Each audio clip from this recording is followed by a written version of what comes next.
Kung lalagyan ko pa siya ng pera, papagawa yung washroom, papagawa ko yung mga windows, tapos i-update ko pa siya, wala po talaga kaming kikitain. Gusto ko sanang ipa-assess yung bahay namin. Gusto namin siyang ibenta. Kaya alam, ipagawain like yung washroom.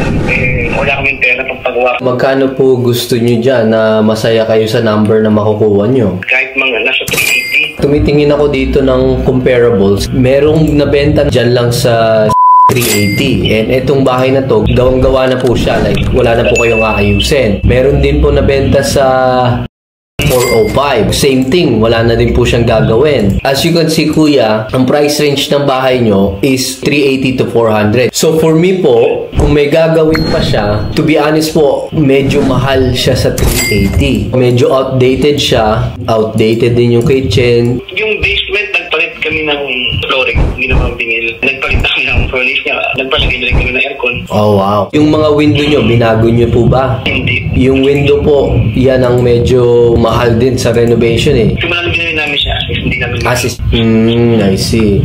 Kung lalagyan ko pa siya ng pera, papagawa yung washroom, papagawa ko yung mga windows, tapos i-update ko pa siya, wala po talaga kaming kikitain. Roughly estimate po magkano po. Kung bibiling ko po siya ng ganyan ang itsura niya, siguro mga nasa 320, 330 lang po ako, kuya eh. Kung makikita ko siya, maybe I have a better number. Gusto kong set na lang ng schedule para makita siya. Sige po, kailan ko kayo pwedeng puntahan dyan? Siguro bukas, busy lang ako sa work ngayon. Okay, sige po. Okay. Salamat ha. Okay, thank you po kuya. Thank you. Bye. Got a new lead, baby. Let's go.